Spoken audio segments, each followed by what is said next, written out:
E aí galera da internet, esse é o vlog do Gafanhoto, e como prometido no vídeo anterior, o assunto dessa semana vai ser Batman: A Piada Mortal, que foi exibida em circuito limitado no Brasil na semana passada, e agora está dividindo a opinião dos fãs. Bom, vocês querem saber o que eu achei? Então vem comigo! Bom, e antes de dissecar a animação, eu quero dar um pouco de contexto nas indas e vindas desse projeto ao longo dos anos. Primeiramente, a ideia de adaptar a Piada Mortal em uma versão animada já existe há muitos anos, sendo que um dos seus maiores defensores foi o Luke Skywalker em pessoa, Mark Hamill, que fez o Coringa pela primeira vez na seminal série animada do Batman. Recentemente, depois de muitos anos longe do personagem, Mark Hamill voltou ao papel nos jogos Batman Arkham Asylum e sua sequência Batman Arkham City. Logo depois, Hamill anunciou que não voltaria ao papel novamente, a não ser numa adaptação de sua história preferida do personagem, obviamente a Piada Mortal.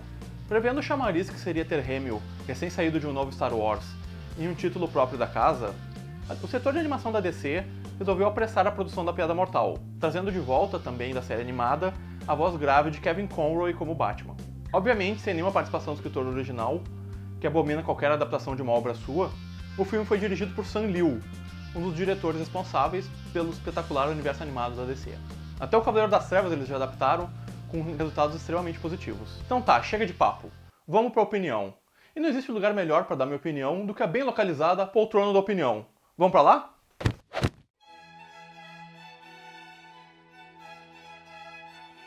Acho que a primeira coisa quando se fala de uma adaptação da Piada Mortal é falar um pouco sobre as expectativas, né? Quando se trata de uma graphic novel tão conhecida e tão celebrada quanto a Piada Mortal, é meio difícil mesmo fazer uma adaptação que seja justa à obra original, né? Mas nesse caso, o que me incomoda em relação a essa adaptação da Piada Mortal foram as diferenças que eles acabaram tendo que tomar por circunstâncias que não têm muito a ver com o conteúdo da obra original. Por exemplo, desde que a Piada Mortal foi publicada, em 1988, surgiu uma tendência entre os quadrinhos da chamada teoria da mulher dentro do congelador, né? Que é uma referência a uma história do Lanterna Verde, em que a namorada do Lanterna Verde é encontrada morta dentro do congelador. Então, algumas escritoras feministas, com razão, começaram a criticar a morte de personagens femininas e a violência contra elas ao longo das HQs. E a Piada Mortal acabou virando meio que o exemplo disso, né? Porque a personagem da Bárbara Gordon, a única função dela dentro da história é aparecer para tomar um tiro do Coringa e ficar paraplégica. Acho que eles estão corretos de tentar dar uma importância maior para Batgirl dentro dessa adaptação, mas a maneira como eles resolveram fazer isso é que me incomoda. Eles criaram todo um prólogo da Batgirl que antecede a história do Coringa na Piada Mortal, em que ela luta contra um criminoso, e na cena mais polêmica dessa adaptação, ela tem uma cena de sexo com o Batman, que acabou também sendo muito criticado, né?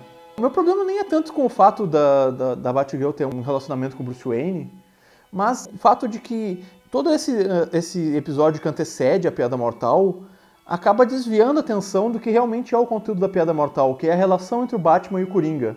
Quando tu coloca uma outra personagem, ainda mais fazendo voice-overs e tendo uma profundidade narrativa, tu tira um pouco do peso dramático que tem dentro da Piada Mortal. E nunca antes a relação entre o Batman e o Coringa foi tão bem representada quanto na Piada Mortal. Aqui estão alguns pontos positivos que eu achei da animação. Tem uma cena no final, quando o Batman já está enfrentando o Coringa, que eles estão naquela famosa cena na Casa de Espelhos, e o Batman começa a subir as escadarias, ouvindo a voz do Coringa nos alto-falantes, e ele acaba caindo dentro de uma representação da casa do Coringa antes dele se tornar o Coringa, né? Quando ele ainda era um comediante.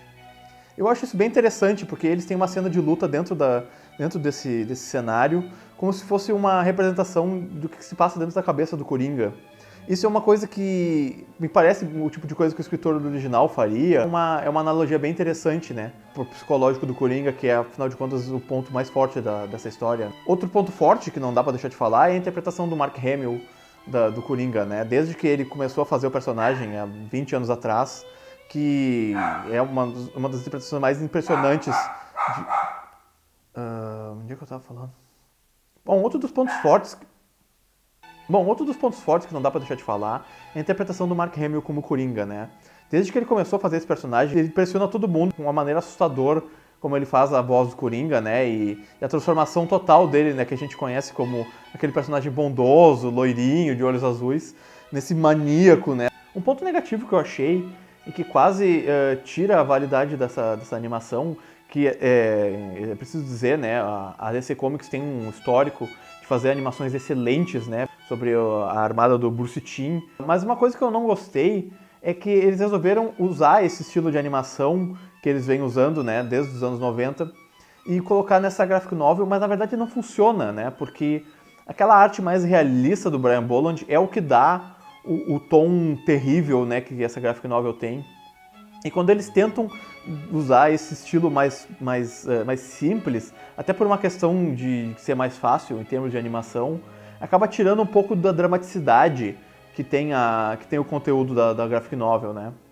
No geral, eu acho que ainda é um pouco cedo para realmente eu analisar friamente o que eu acho sobre essa animação, porque é muito difícil, né? Como eu já falei antes em relação às expectativas, comensurar alguma coisa que está relacionado com uma das minhas HQs preferidas, né? Então, se vocês gostaram do vídeo, não esqueçam de dar like aí, se inscrever no nosso canal, caso ainda não sejam inscritos, para acompanhar todos os vídeos aqui do Pocket Series.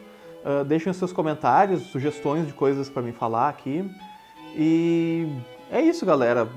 Continue acompanhando e au para vocês.